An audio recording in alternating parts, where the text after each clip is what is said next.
നിങ്ങളുടെ medical report നിങ്ങൾ AI chat ബോട്ടിൽ upload ചെയ്യുന്ന വ്യക്തികളാണോ? AI ചാറ്റ് ബോട്ട് എന്ന് ഉദ്ദേശിക്കുന്നത് വാട്സപ്പിലെ മെറ്റ, ChatGPT എന്നിങ്ങനെയാണ്. അങ്ങനെയാണെങ്കിൽ നിങ്ങൾ കഴിക്കുന്ന മരുന്നിൽ വരെ AI പണി തരും.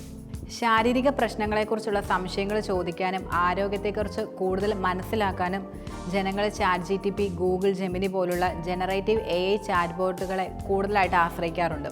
ചിലർ രോഗങ്ങളെക്കുറിച്ച് അറിയാൻ AI അടിസ്ഥാനമാക്കിയുള്ള ആപ്ലിക്കേഷനുകൾ വളരെയധികം ഉപയോഗിക്കുന്നുണ്ട്. ഈ അടുത്ത കാലത്ത് സോഷ്യൽ മീഡിയ ആയ എക്സിൽ ഉപയോക്താക്കളോട് അവരുടെ എക്സ്റേ, MRI, പെറ്റ് സ്കാൻ ഫലങ്ങൾ എന്നിങ്ങനെ ഗ്രോക്ക് എന്ന AI ചാറ്റ് ബോട്ടിൽ അപ്ലോഡ് ചെയ്യാൻ പ്രോത്സാഹിപ്പിക്കുന്ന വിധത്തിൽ ഉപയോക്താക്കളുടെ ചർച്ചകൾ വലിയ തോതിൽ നടന്നിരുന്നു. മെഡിക്കൽ ഡേറ്റ ഒരു പ്രത്യേക സംരക്ഷിത വിഭാഗമാണ്. ഫെഡറൽ നിയമപ്രകാരം പ്രധാനമായും നിങ്ങളുടെ സമ്മതത്തിലൂടെയാണ് ഈ കൈമാറൽ സാധ്യമാകത്തുള്ളൂ.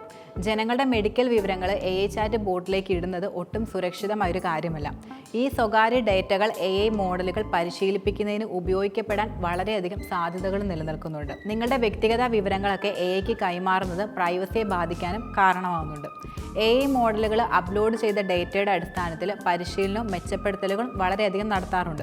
എന്നാൽ ആ ഡേറ്റ എന്ത് ഉദ്ദേശത്തിനാണ് ഉപയോഗിക്കുന്നു, ആരുമായി പങ്കിടുന്നു എന്നതിൽ വ്യക്തമായ വിവരങ്ങൾ നമുക്ക് ലഭിക്കില്ല. ഒരാൾ AIയിൽ അപ്ലോഡ് ചെയ്ത ഡേറ്റകൾക്ക് യാതൊരുവിധ സംരക്ഷണവും ഉണ്ടാകില്ല. ആളുകളുടെ സ്വകാര്യ മെഡിക്കൽ രേഖകൾ പോലും AI പരിശീലന ഡേറ്റ സെറ്റുകളിൽ കണ്ടുപിടിക്കപ്പെടുന്നുണ്ട്. അത് ആർക്കും ഒരിക്കലും കണ്ടെത്താനും കഴിയില്ല. എക്സ് ഉടമ എലോൺ മസ്ക് ഗ്രോക്കിലെ ഡേറ്റ അപ്ലോഡ് ചെയ്യാൻ ഉപയോക്താക്കളെ പ്രോത്സാഹിപ്പിച്ചുകൊണ്ട് ഗ്രോക്ക് ഇപ്പോഴും ആദ്യഘട്ടത്തിലാണെന്നും ഉടനെ മികച്ചതായി പുറത്തു വരുമെന്നും പറഞ്ഞിരുന്നു. ഗ്രോക്ക് ഡേറ്റ സംഭരിക്കുന്നതിലൂടെ AI മോഡലുകൾ മെച്ചപ്പെടുത്തുകയും അതിലൂടെ മെഡിക്കൽ സ്കാനുകൾ കൂടുതൽ കൃത്യതയോടെ വ്യാഖ്യാനിക്കാൻ സാധിക്കുമെന്നാണ് ഇതിലൂടെ പ്രധാനമായിട്ട് ഉപദേശിക്കുന്നത്. ഇൻ്റർനെറ്റിൽ അപ്ലോഡ് ചെയ്ത ഒരു ഡേറ്റയും പൂർണ്ണമായി ഇല്ലാതാകില്ലെന്ന് വസ്തുത നമ്മൾ എപ്പോഴും ഓർക്കേണ്ട ഒരു കാര്യമാണ്.